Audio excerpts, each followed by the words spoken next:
Welcome to the latest edition of TV on the Net. I'm your host, Tom Vartanian. Today's show brought to you by AmeriQ Credit Union, for every day, for everything, located next to Little Caesars at 3944 Route 281 in Cortland. By Right Eagle Creek Farm and Marathon, all natural, pasture-raised Angus beef from our farm to your table.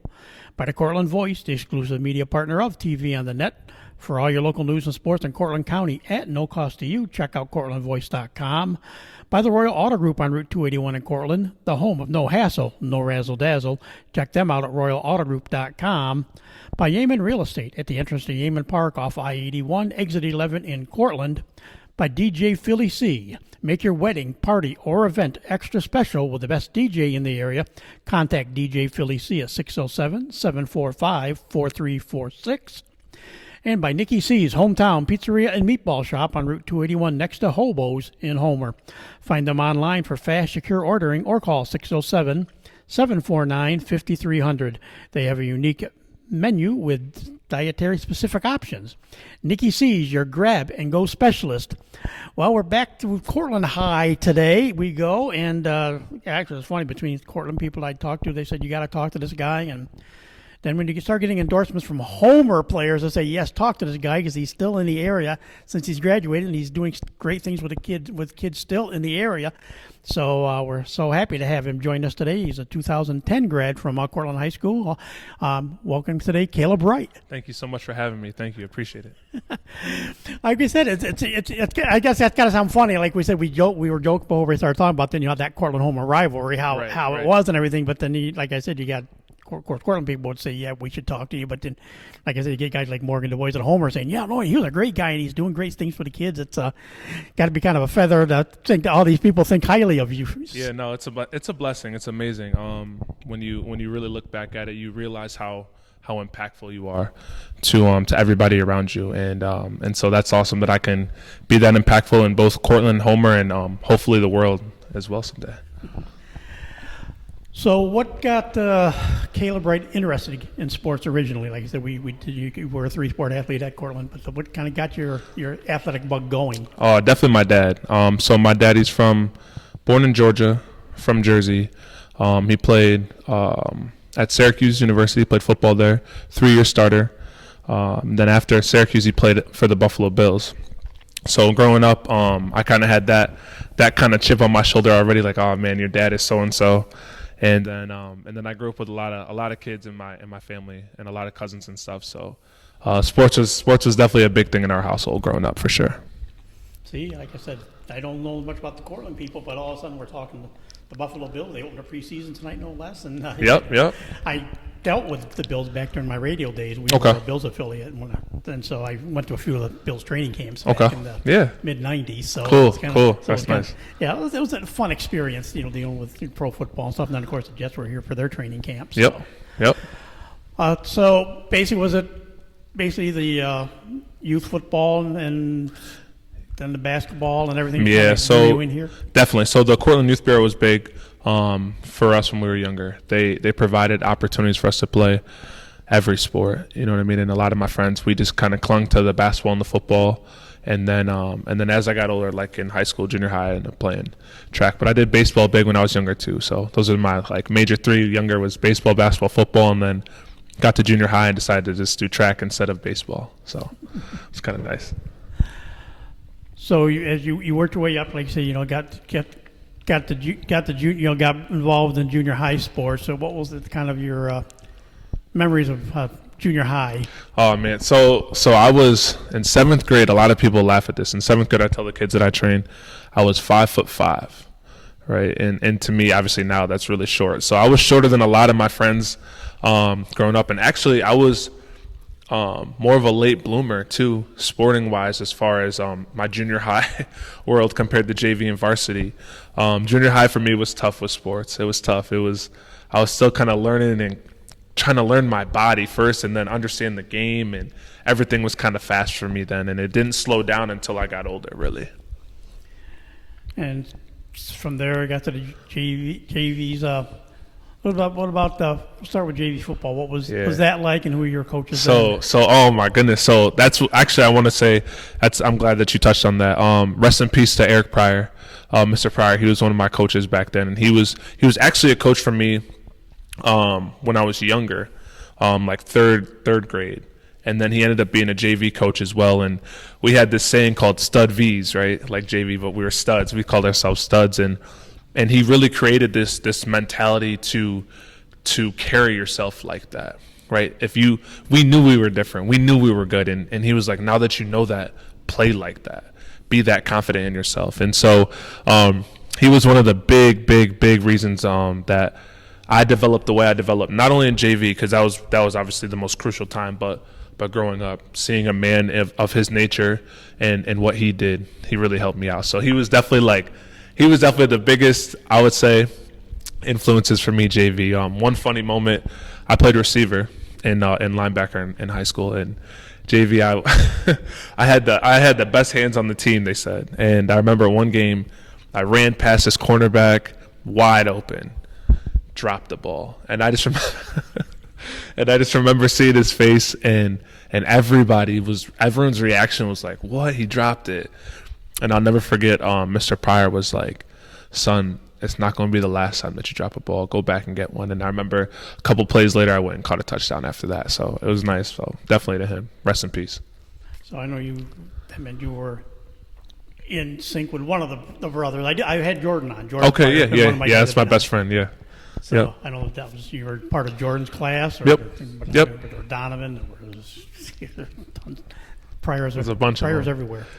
But that's one thing I will say about, like I said, I didn't cover much Cortland stuff. Once in a while I did, but there were always guys I remember from those days. A few on the girls' side too, but on the guys' side, guys like Dan Pitcher, right. Joel White, Brian Hughes, yourself. I didn't talk to you as much, but the Pryor boys. Mm-hmm. It was kind of like whether you won or lost a homer, it was the same reaction. It wasn't like you could like, especially in basketball, it was not too many contests where right yeah Homer did win basketball games. It was a landslide there for that. Yeah, it was a landslide with that one.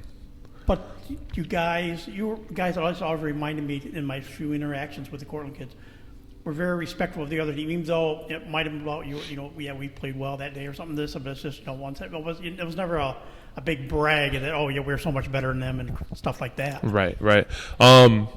Yeah, I would say a lot of it goes back to your coaches, right? And because I feel like our coaches, one of the biggest things that they drive home first is respect, right? Respect for yourself, respect for your teammates, respect for your parents, your family, and then respect for obviously the people that you're playing against, right? So I think that's why we always competed hard, but it was always love at the end of the day, for sure. Yeah, and that's the one thing about the rivalry these days. Back in the 70s, 80s, and even early 90s, it was a little more. Pete Reef has admitted that one time there was a lot of shenanigans, especially in football, that went on to the opponent's field if you were at the other place. Okay, yeah. But nowadays, everybody talks about how much more positive it is from the fact that because you guys do, it's not like Homer is 3 miles away, but we never do anything. All you guys are so much more intermixed now, right, as far as sports and growing up and playing certain definitely sports together. So that's a big difference too. Definitely, I think. Well, it's funny you say that. I think my class definitely has to be the last class that was not too mixy with them. I remember I was telling you a little bit before. I remember growing up, literally, we had a clock in our weight room, and it was a countdown until the day that we played Homer. We had beat Homer shirts. We had everything. I remember growing up, I didn't really have a lot of Homer friends growing up until about 10th grade, 11th grade then. But it was just so serious. That rivalry it was embedded in our culture. And honestly, I'm glad that it was like that because it made the game that much more fun for us. And I think it kind of brought a lot of excitement and stuff out of it as well. Well, I know you weren't involved with wrestling because you played basketball, but I can say the rivalry was a little more alive and well with Coach Darrow coaching the wrestling team and Joe Nichols yep. as the assistant coach. The Cortland Homer wrestling matches were a tad more intense than a lot of things you'd expect. Right. But that's good. I mean, and I think honestly, and that's the toughest thing about it nowadays is, I miss that. I miss that rivalry. I miss that edge. I miss all of that aspect, and that's why I love being able to train kids from Homer and Cortland, right? Because when I get them under the same setting, the same roof, we compete. And I can install that culture, like, guys, this is what it was, and this is what it's going to be here. And this is what I want you guys to be able to carry out into your sports. I want to continue to create that culture of that rivalry so that these kids don't lose it. So that's the most fun thing to me to be able to do is when I train them and I can get them under one roof. It's Cortland versus Homer the whole time. We make sure and listen, hey, and I'm a Cortland boy through and through, but I'm not biased, man. It's good. It's good times. It's good times. And the girls this summer actually, or over COVID this past summer, I had basically the whole Cortland varsity girls basketball team and the whole Cortland Homer girls varsity basketball team. And we would play probably 2 times a week, and it would be Cortland versus Homer. It was the same thing, installing that culture and that rivalry into all these athletes and getting them into the mix so that when they play each other again, they're like, yeah, it's like that now. So it's fun. It was fun. So as you get done with your JV, what do you remember from those JV, you kind of talk about JV football, but then when you got up to the varsity ranks and then, even back in your time, it was still kind of 50-50 with some of the games, who was going to win, who wouldn't win, and right. Who was good. I mean, but unfortunately, like the last 9 years, that's where the series has gone lopsided. Homer right. won 9 straight now, which kills anybody in Cortland to hear right. that. Yeah, it's tough. Yeah. But there were some great games, and like I said, two of them, they both happened. Actually, it was funny. They both happened at Mesechik Field. Was Brandon Simonetta and I talked about one of them today. Was the season opener in I think 2008, his senior season of football. It was that 32-26 win in overtime. Oh, okay, yeah, Then more recently there was the ever exciting 9-3 overtime win that Homer got. That one team was able to finally score a touchdown, but it took overtime to get the touchdown. Right. Yeah, I would say my junior year, Brandon senior year, that had to be one of, if not one of the most exciting football games I've ever played in, from Pop Warner to college, and that had to be one of the most. Just the back and forth. There was a ton of electric plays, offensively, special teams wise, and I'll never forget we were on defense and Homer had the ball and we had just scored in overtime. Homer had the ball and I forgot who the running back was at the time. Was it KJ Reese? KJ Reese. He was the running back at the time, and I remember one of our players went in for the tackle, the other one stripped him, and he fumbled, and we ended up getting the ball back and winning. And so that was huge. That was fun. But that was like you said, it was a fun fought game, right? And the back and forth was great. But it was still respectful at the end of the day. It was good. It was a good time.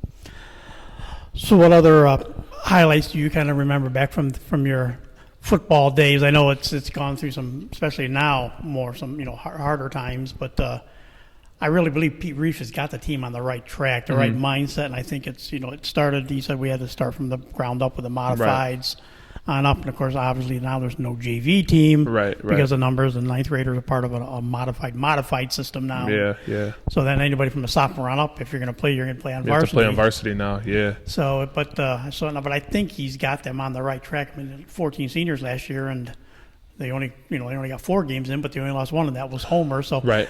So everybody talked about Homer Marcellus winning the division last year, but it was actually Homer Cortland won too. Right. Yeah.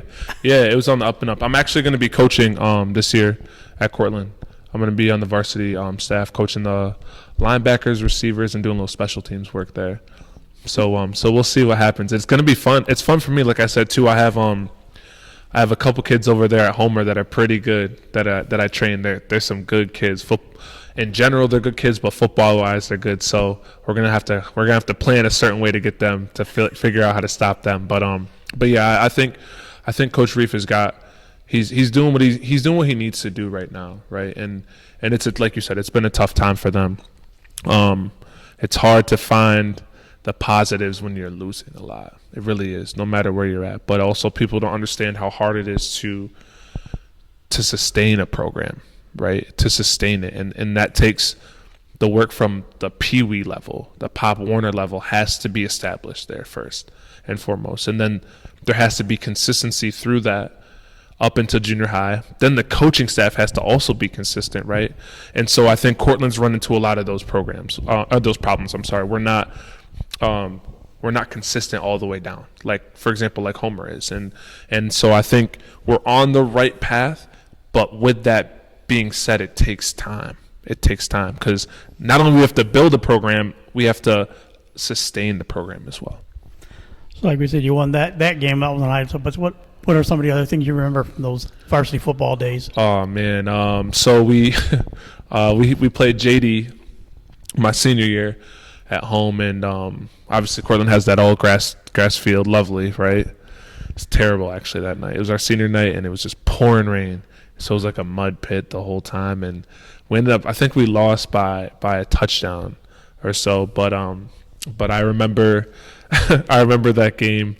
Our quarterback, Shane McCaskill, he dropped back to throw a pass. It literally went like 5 yards. It just slipped out of his hands. And I just remember looking at our coach, and Coach Darrow's like, we're running the football. And I was like, oh, man, as a receiver, that's the last thing you want to hear. Because now it's like, oh, I'm not getting the ball. So, but we had a lot of good times, man. My junior year, especially, we were good. We ended up, like I said, we beat Homer that year. We beat everyone. We lost to ESM and we lost to Whitesboro.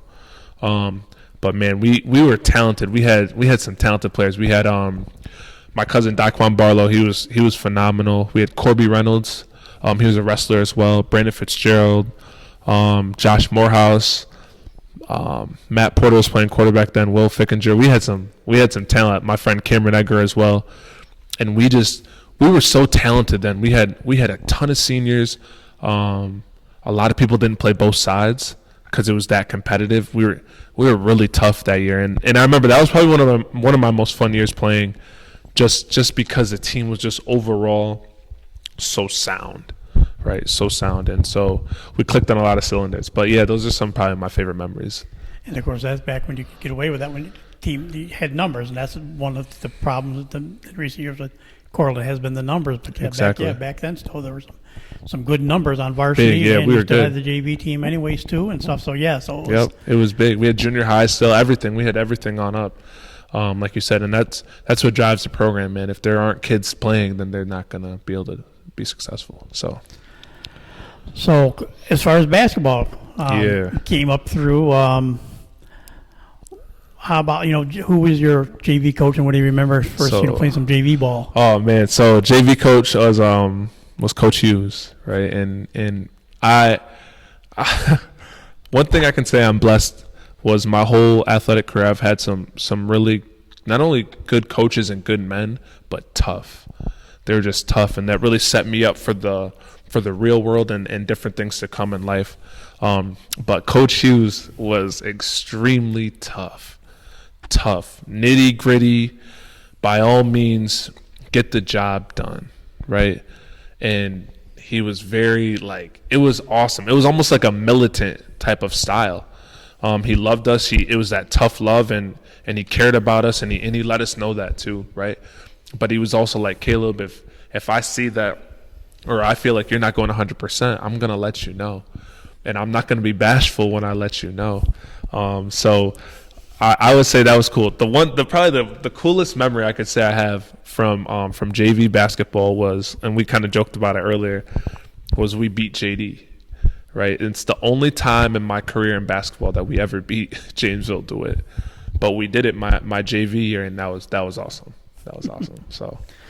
Of course, then when you got up to the varsity ranks, you had the legend. Yeah. Mick Lowry was still the coach back. Yes, sir. Yeah. At that time, and you had to play, away to be, on the good graces of Coach Lowry. Right. Yeah. Probably one of my first conversations I ever had with Coach Lowry. I was a sophomore, and we're getting ready for JV basketball.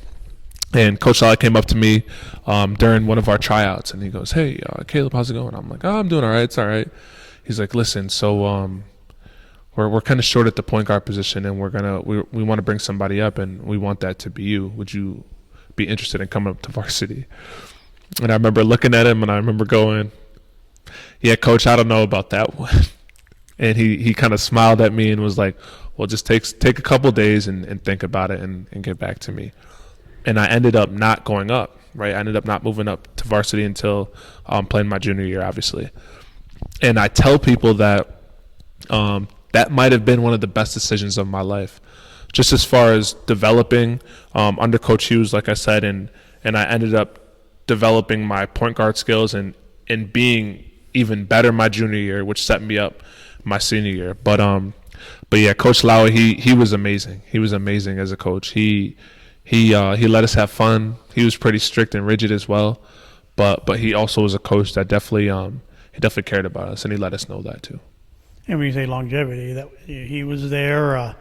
I can remember Hughes and Tom Neubauer doing stats up in the stands. Rick Miller was his longtime assistant. Coach Miller's awesome. Those were guys that just that was a staff that just stayed together for a long time. Definitely, yeah. Shout out to Coach Miller for sure. He one thing about Coach Miller that he was like your favorite player's coach. He was perfect. He never really yelled at you because he didn't have to, right? He always picked you up when you were down. He would give you little subtle reminders. I remember he'd be like this, Caleb, listen, that guy's left-handed, so don't let him go left, right? Little stuff. But most importantly, he was like that other father figure on the team. He was always there for anything that we needed, and it's pretty cool. Like I said, kind of how things go full circle. But even to this day, when I run into him, it's always greeted each other with a huge smile and a hug. So definitely shout out to Coach Miller for sure. For sure. And of course, what made basketball, Cortland was a Class A team, so Homer had their own. Even though the basketball team never that strong, they always had their handful in Class B with the West Hills, the Casanova, Skinny Atlas, and stuff. But Cortland being in Class A, you almost, I don't know. I only equate it this way because Cortland's kind of more of a city style. Mm-hmm. The mix of the cultures is more. You have to somewhat play more of a city style, even though Coach Lowy wouldn't be a true city style coach. But I mean, it'd be that because you play JD every year, which always had the potential Syracuse recruits getting ready to head on the next group. Yep. And but Fulton was strong. ESM has some good teams. New Hartford, when you get around the sectionals or non-league, you'd have teams like New Hartford, Whitesboro. And CBA, I think, actually was playing more A-ball then, even back in your day. And so, I mean, it was a grind. It was a grind. And the cool thing was that basketball, especially basketball-wise, we were Coach Lowy, he had this really, really cool theory, and I don't think a lot of people knew, but he would do his best job to do it. 5 sophomores, 5 juniors, 5 seniors. So we'd have 15 kids on the team. What that did was those young kids would constantly be moved up. Like we talked about earlier with that consistency with the program, it constantly was moved up, and everyone was in the system. So when we were young, and like I said, the sophomores, juniors, once you get about to your junior year, you're starting to get used to the city, like you said, that city culture of the basketball that we got to play, and a lot of like the Syracuse schools that we play, the Fowlers, all of these teams, and so what it did was it set us up to be perfectly fine to play them and to more than compete, but to win. And so what's really cool is my senior year was the first time that we won our league in 50 years. Which was cool. And part of that, Coach Lai always says, we always kind of joke around, part of it's because JD that one year moved to the other side. So they weren't, but we were essentially, first time in 50 years we won our league. And after that, I think they won it again 2 more years. So it showed that JD was the perennial, right, the dominant, but there was teams underneath that if they were gone that they could play basketball too. So that was nice that we were able to accomplish that my senior year. Who were some of those guys you had that, when you made that nice run those 2 years? Yeah, so obviously my best friend Jordan Pryor, he was probably the main piece for sure. Scoring, he was a good leader as well. But we had some young guys too. Actually, well, Jeff Brown, so I'll start with seniors. Jeff Brown, Jake Robillard, Tyler Bombard, myself, we were all the seniors. That junior class, they were interesting. They were interesting. It was like Donovan Pryor, Justin Tabell, a big one, Justin Hogan. He was a big piece of Cortland basketball history. And then the younger kids, so that sophomore class, J.P. Reagan, Jonathan Pryor, and then Quail Barlow, my cousin Quail Barlow as well. P.J. Mahar, So we had some. Now that I'm saying those names, there's a lot of Cortland basketball culture in that 3 years that Coach Lowy he got his hands on kind of the perfect time, man. And when you talk about PJ, that lineage goes back to Buddy Mahar, Yep. who I did see in action as I used to do some stuff with Cornell University basketball. I got to see Buddy when he was a coach at Columbia, and he was he was a character then too. Right. That's awesome. Yeah, PJ Eamon was his little brother. I didn't get to play with Eamon. He was a little bit younger, but I got to play with PJ my senior year. He was a sophomore or junior, one of the two. But he was a flat out. We used to call him. We gave him the nickname Muffin. Because I gave him it was really me. I gave him the nickname Muffin because he was just built like a muffin. He was just solid, right? But he had probably one of the best jump shots I've ever seen in my life. Just the form, everything was awesome. So, yeah, shout out PJ for sure. Was that a year you guys made it to the sectional finals that year? So nope. So we won our league. Ironically, so we beat Bishop Ludden twice that year. We draw them first for the first game of our sectional play, and we ended up losing to them at home in front of a packed out crowd. It was tough, but I remember Coach Lowy told us, he was like, guys, this is going to be a lot harder than you think. You've beat them twice. You've beat them at home. You beat them at Bishop Ludden, but you have to play them again, right? And at that point, there's only so much scouting. It's like, man, this is just who's going to play better at this point between X's and O's. So we ended up losing that. But after that, I think the next year after I left, I think that's when they started to go and take off a lot more than we did. So it was kind of cool to be able to be the foundation that got us going. Yeah, absolutely. And of course, before we go on to the outdoor season and talk about everything else you've done, Cortland, it's unique. They're there for football, but you don't notice them quite as much. You don't notice them as much, of course, obviously for track or for baseball, some other sports. But something about the Cortland Crazies in basketball, the students, that's... Listen, man. Shout out to the Cortland Crazies. Whoever, I don't know how long that's been going on, that tradition, but man, that was fun. That was fun. It was like, it's kind of like that sixth man in basketball, right? That's on your side, but they're not playing, but they're on your side, and they're heavily influencing the game. And yeah, definitely, that was awesome. That was awesome to have that. I remember they got so popular and they were so indebted. I remember for a while, I think Joe Reagan or Royal Auto Motors, one of our, Royal Auto Group, one of our sponsors, I think he paid. They had their Cortland Crazy T-shirts that one. He did. So he definitely did. He paid for them. I remember it started off white and then they went highlighted yellow. So they stuck the Cortland Crazy. You're going to hear him, but you're also going to see him now.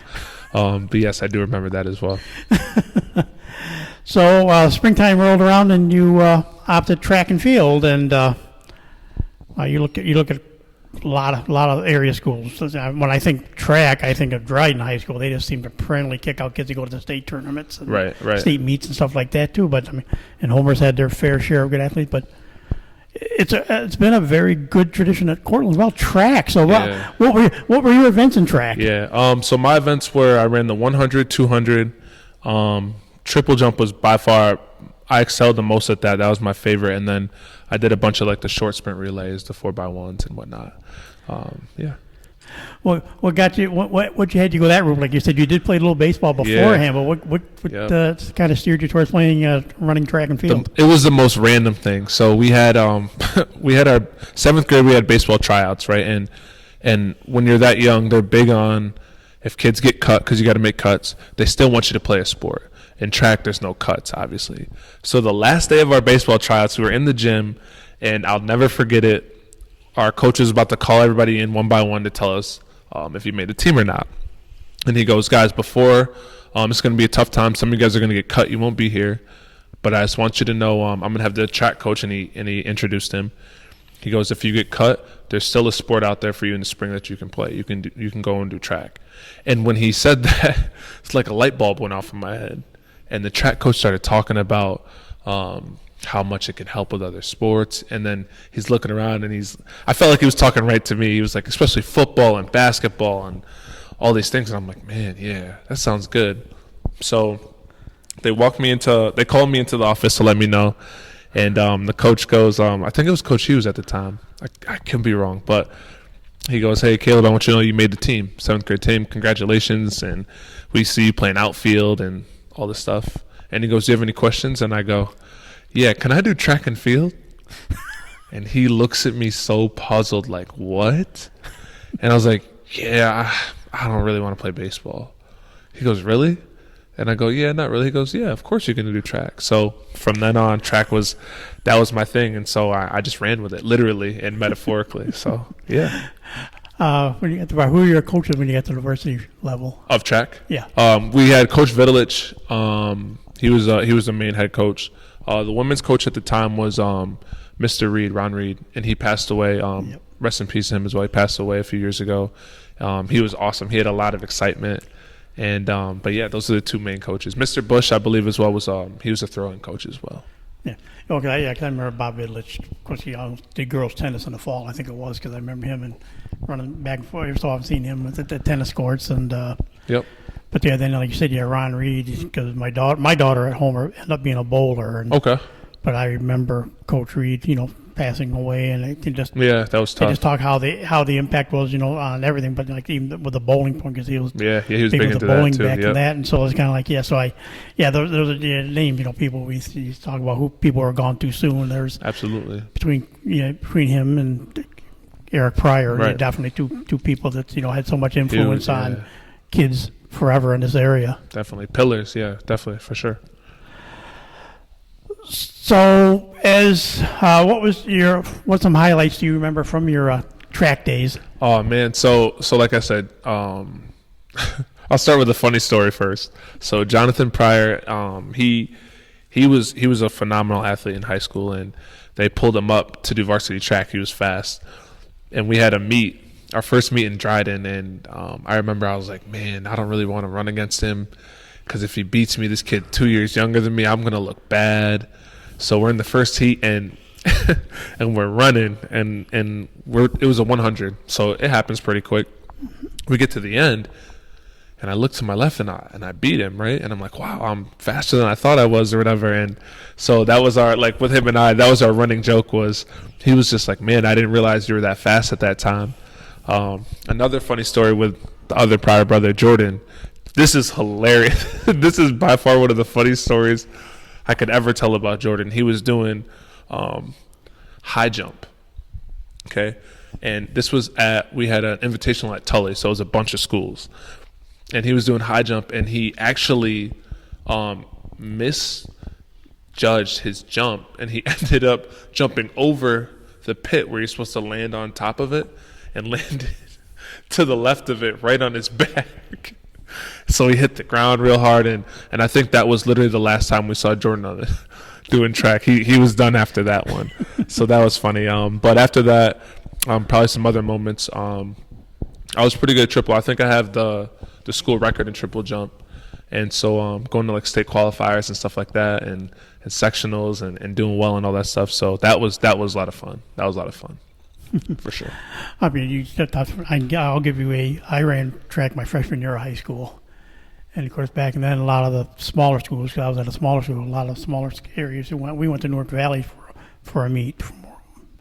And because it was a grass track around the football field. But I ran the 100, and I ran the 440, and ran the 4x1 relay also. So they announced all competitors for the 100-yard dash meet at the goal line. So we all went down the football field. I think we had 25 of us because it was an invitational. Okay. And he goes, okay, everybody line up.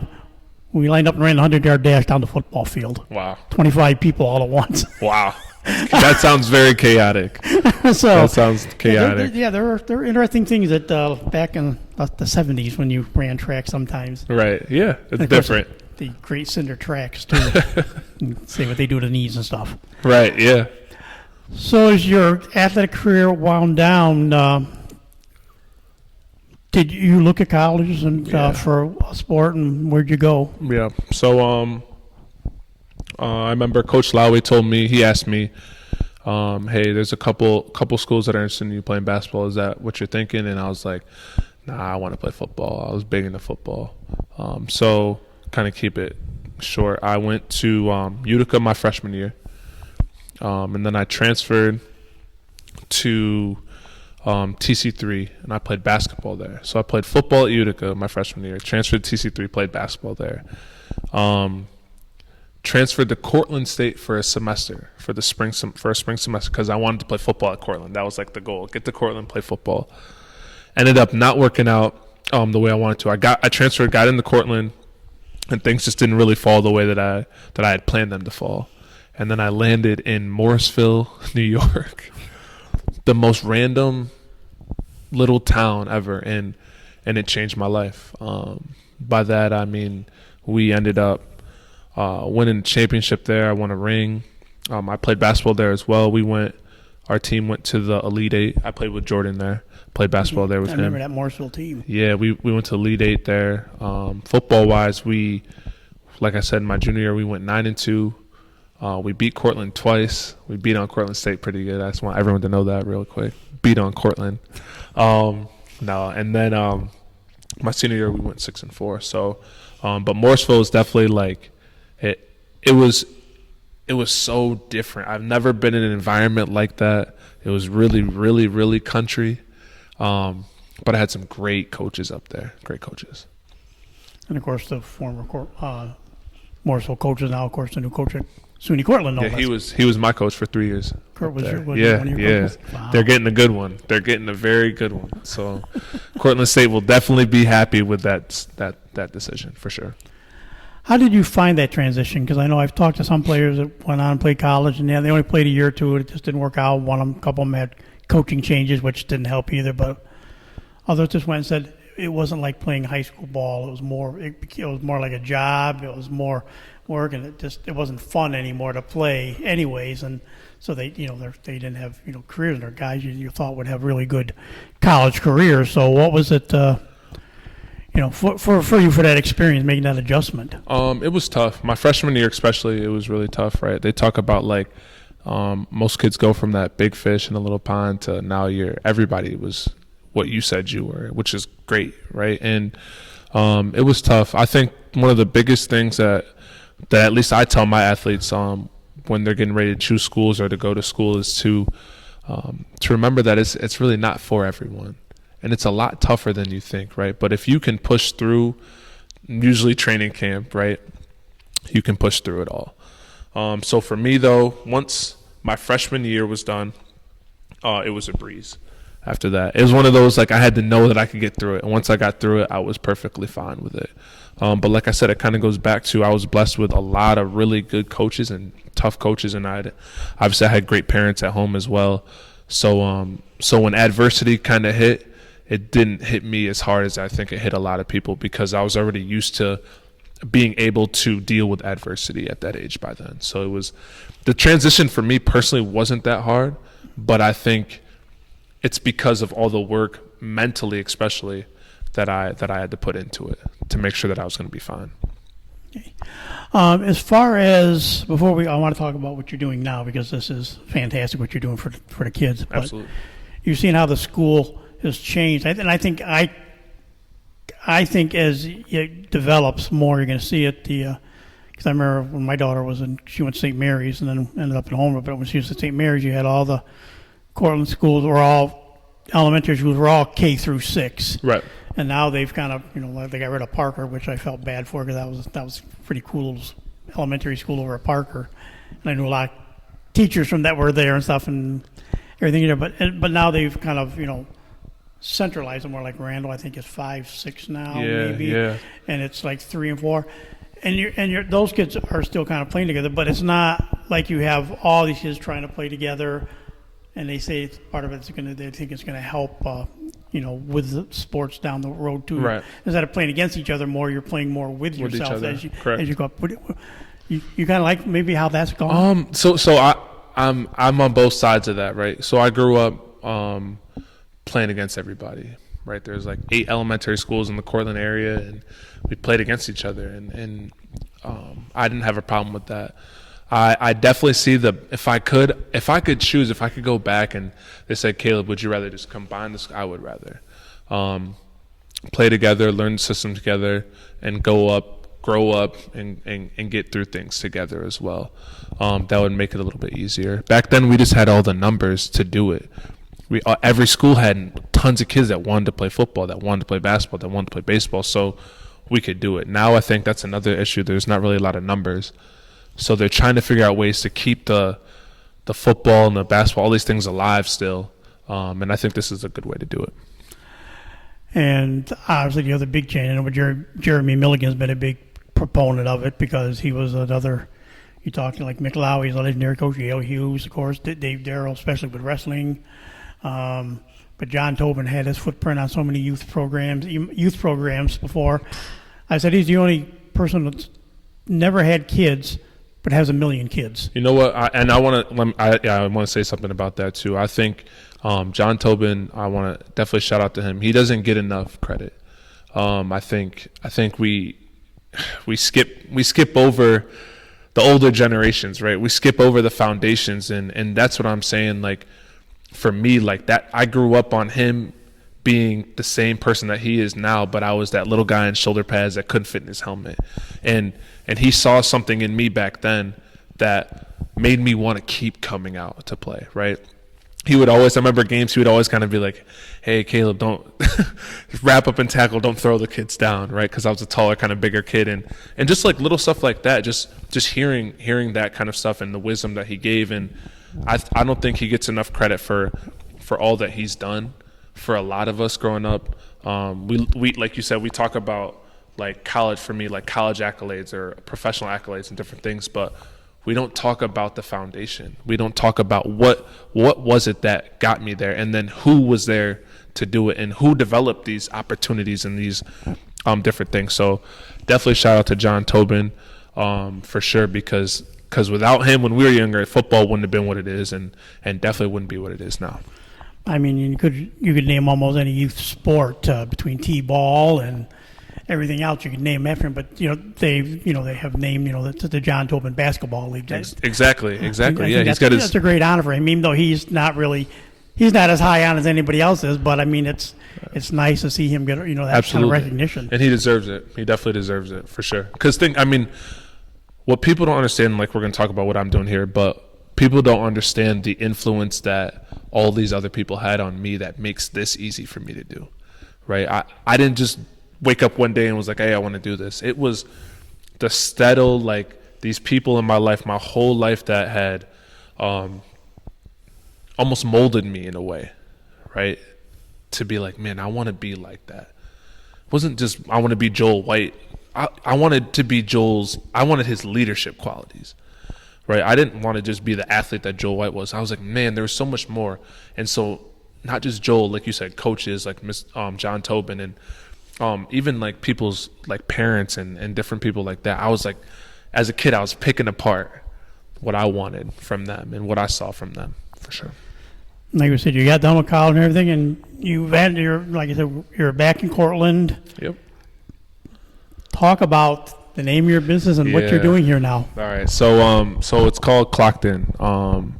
My best friend Eddie Soto, when we were in college, I created this slogan, Clocked In. Every time I went to the gym, I'd be like, Eddie, man, I'm clocked in today. Are you clocked in? And it just blew up from college, as far as people just like saying it and be like, yo, Caleb, we're clocked in too. And so as I got older, and like you said, I was like, man, how can I impact the people around me? How can I impact my community?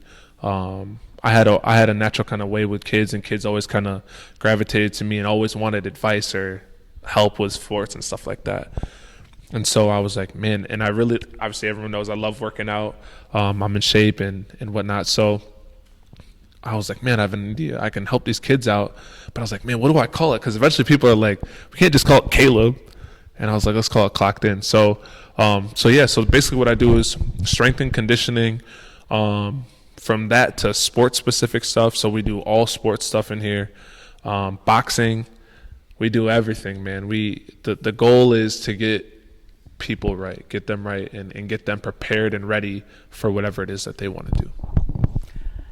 And of course, this past year, we're at least kind of looking like we're coming back to a little bit more normal. It's still going to be weird normal. I was worried as of, when they were saying, the CDC was saying, well, high-risk sports maybe shouldn't take place in the high-risk areas right now of COVID. Right. But, and I was going like, well, crap, there goes Onondaga County. They've got all this. But then they just announced before 5 o'clock that Ryan McMahon said, we're going to have high school sports. So oh, wow, good. they're going to, they got to be a little more strict. Maybe some extra testing might have to be done. Okay. But he said one way or the other, we made it in the spring when we were able to do this. And we played some stuff, and some basketball stuff. And Good. so there's going to be sports. So it's going to be more like, the regular rotation we always see for the fall, winter, and spring. Okay. But last year it was just so different, there was nothing going on. Will there be something? You never really knew once, after March of, 2019, technically, I guess it was, is when everything first came to a grinding halt. Did it become more important to you? I mean, did you have to shut down, or was it more important that you were an outlet for kids to at least come in and do some, try to stay in shape? Yeah, so it was more important. It got to that point. So when everything shut down, everything shut down. Everything was shut down. But for me, I wasn't even the one that pushed it. The parents pushed it. They were texting me and calling me, hey, Caleb, so and so, we got to get him moving. We got to get him out the house. They're stir crazy. And I thought about it, and I was like, all right, let's do it. These kids have goals, and they want to reach these goals, and we can't just not do anything for a year. And at that point, no one knew what was going on. We didn't know how long it was going to be. But I was just like, man, especially some of these kids that were juniors, going to be seniors, and I was like, college is going to come quick, and they might have an opportunity, which they ended up getting. And I was like, I just want them to be as ready as they can. So we grinded through it, and we figured out ways to do it, obviously safely and small numbers and stuff like that. But we grinded through it, and that was tough. I tell people this all the time. The toughest thing about that was keeping these kids motivated, right? Because months are going by. You're not hearing anything positive about it. And I was just like, guys, we got to be ready for next year. You never know. I think we're going to have an opportunity to do it. So I was super proud of all the kids because, especially on my social medias, it's all about them. But I had so many kids that I trained this past year be all league, MVP. And I told them, I said, aren't you guys so glad that you worked out and did what you had to do through COVID when all these other people might not have been, or if they didn't have the opportunities you did. So we got busy during COVID for sure. Yeah. Well, I'm saying, just being up here, it's enough where you could. I still say you could put 10, 12 people in here comfortably and social distance and do things. So it wasn't like But I mean, a lot of your stuff, I think that sounds to a degree too, is there's a lot more personalized training. So have bigger numbers, but I mean, you could still kind of do a little bit of a bigger number. But yeah. So the biggest thing about how I wanted to set it up in here was the spacing, like you said. I wanted there to be enough space so it was safe enough for people to have their social distancing, but also spacing for the exercises that we need to do. Because at the end of the day, we got to get the job done. These kids got to work out, and they got to do it properly, effectively, and efficiently as well. So I created enough space in here as much as I could, and plenty of equipment and stuff like that. So we got it done, and we made it happen. And like I said, I was super proud of it. A bunch of the kid, pretty much every kid that I trained was all league, MVP, and did very, very well. So I was definitely happy for them. That was nice. And this is a case where you could take kind of pretty much any athlete, from a football player to a basketball player to a track athlete or anything. What, is it? Do you have a different approach depending on what that sport is? Is there a different approach for how you go about? Here's what we're going to work on. Definitely. So actually, oh my goodness, it's funny you say that. So one of my favorite, not my favorite because I can't have a favorite specifically, but one of my favorite athletes, Hannah Parchinoni. She plays hockey, and she's going to Brown actually to play hockey there. And so she's definitely, the reason why I like her is she's tough. She's one of those, she sees the workout, she knows exactly what to do, she gets it done, right? But with her, I was like, man, she plays hockey. How can I do this and make this more not more, but correlate to hockey, right? So we have right there, we have a slide board, right? So she does a lot of her workouts on the slide board, and we do a lot of different movements. Even our baseball players, they do certain movements, rotational movements that they would do that correlate to baseball. So the biggest thing that we did was we just programmed, right? I programmed for these sports, and a lot of times these athletes individual, because they're all so different.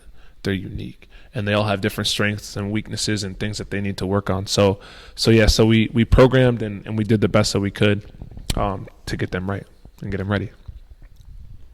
What got you interested to do this, and what to become this? When you had like gyms, there are so many other gyms out there, but I know there are personal trainers that some kids went to. Some, I think, it helped them out. Some, I'm not sure.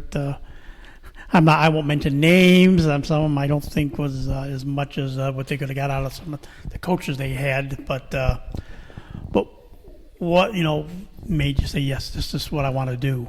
So my trainer, Vinny Scolo, he's located in Syracuse, New York. Getting ready for the NFL Regional Combine, I got invited to that. I was like, man, I need a trainer, and I only had about 3 months before. So not a lot of time. I just didn't really know. I didn't know how to run a 40. I didn't know how to do all these different drills. And a friend of mine in college linked me up with Vinny Scolo. And from that moment on, so he got me ready for that. And then he got me ready for my pro arena seasons. And then a bunch of NFL tryouts and stuff he got me ready for. But definitely him. Seeing the way that he was just so much more than a trainer. He was like a mentor, a father figure.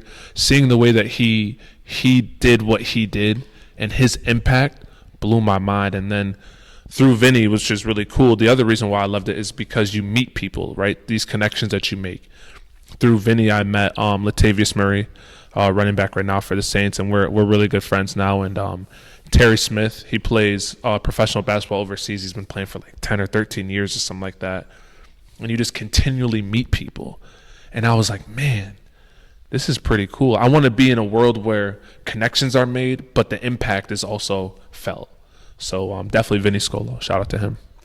I probably did a jump here from college to becoming a business guy, but like you said, you did some, got some, tryouts with arena football and the NFL. So where did you ever make one of those levels and get a chance to do something? Yeah, so I signed my first contract to the Lehigh Valley Steelhawks in Pennsylvania. I actually signed the contract in Vinny's gym because of, like I said, the impact that it was for me and just everything like that. So that was a good time. And then I never ended up making any of the NFL teams and stuff, but I had some. It was really cool. I remember I was finishing training with Vinny, and I hadn't gotten a call from my agent or anything for probably like a solid month. And Vinny was kind of asking me about it, and I was real down. I'm like, Vinny, man, I don't know. He was like, Caleb, just keep working, keep coming, keep working. And literally after we had that conversation, I was sitting in the corner of his gym. I get a phone call from my agent. And he was like, hey, Caleb, how's it going? And I remember being like, hey, I'm well. And he was like, what are you up to? And I was like, I'm working out, just training. And he goes, are you going to be busy next? I forgot the date, but I'll never forget the day specifically. He goes, are you going to be busy next Thursday? And I'm like, nah, man, I'm just working and training. And he was like, all right, good, because I got you a private workout with the Green Bay Packers if you're ready for it. And I'm like, absolutely. So moments like that, I tell people to just to never not be ready. My dad always told me that. Always be ready. Always be ready. You never know what's going to happen. You never know the situations and circumstances. And I remember telling Vinny how I was so ecstatic at that point, and he told me, he was like, see, I told you, just keep grinding, keep working. So all that stuff happened, and then actually this past year, the first time I played football and tackle football in probably 3 years now, I played semi-pro for my friend's team. My friend's dad has a team in Utica, and so I played there, and I did really, really well this year. So after the season ended, I got a bunch of calls. So it's looking like I'm gonna go back and play pro arena again, which is cool. So right now it's kind of like my off season too. So I'm training with the kids and I'm working out and getting ready. But I'm getting a lot of calls from different arena teams and stuff like that, and interest in that. So it's kind of cool.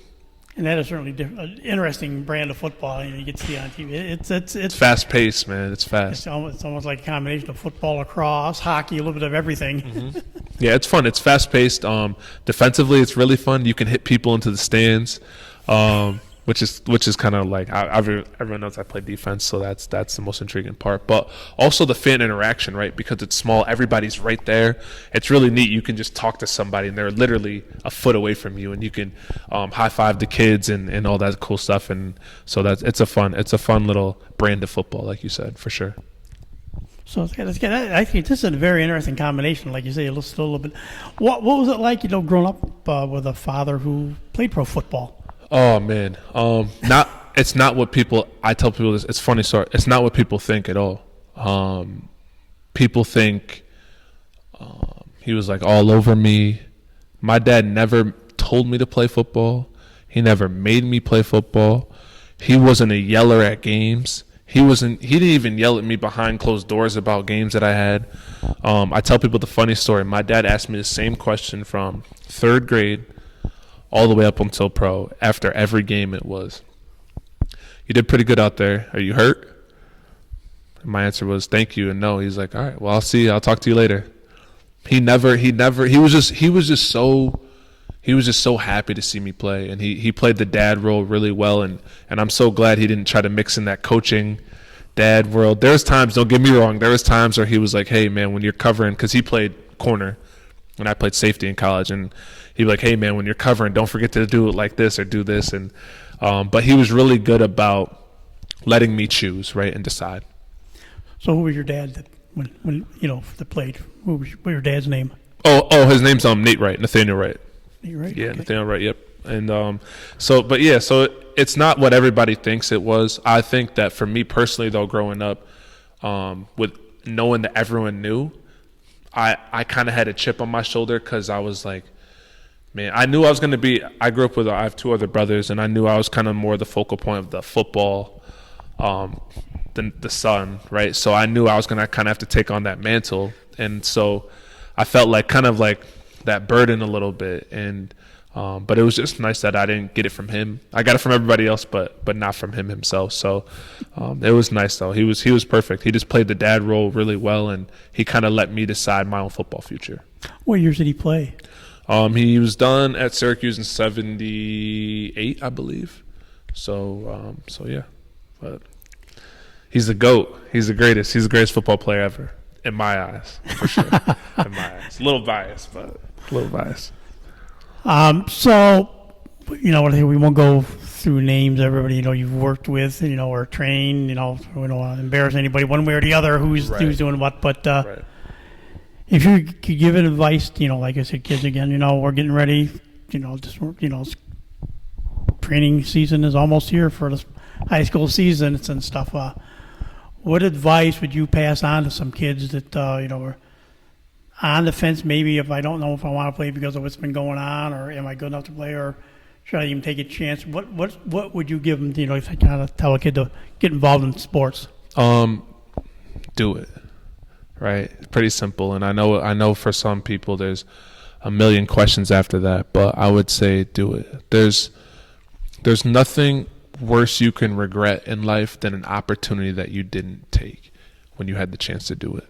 And let whatever happens happen after that, right? We can only control so much, and understanding that aspect. But it's simple. Sometimes with these kids, you got to keep it simple. They don't need a lecture as to why they should or shouldn't play. Just do it.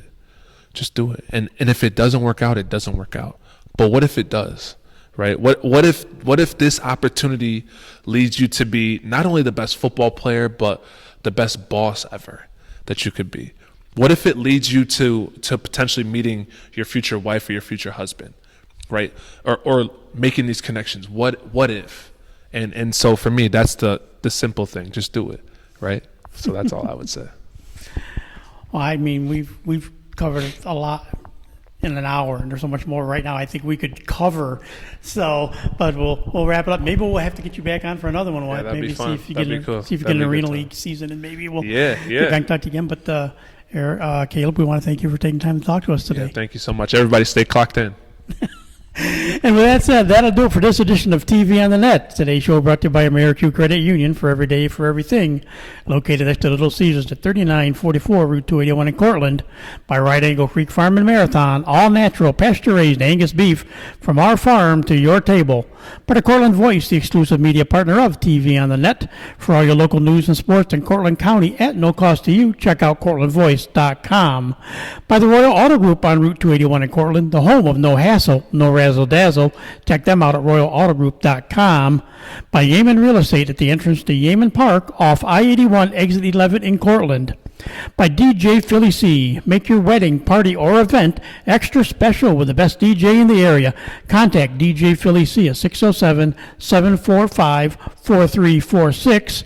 And by Nikki C's Hometown Pizzeria and Meatball Shop on Route 281 next to Hobo's in Homer. Find them online for fast, secure ordering or call 607-749-5300. They have a unique menu with dietary-specific options. Nikki C's, your grab-and-go specialists. So for my guest Caleb Wright and yours truly, Tom Vartanian, thanks for listening, and we'll talk to you again soon.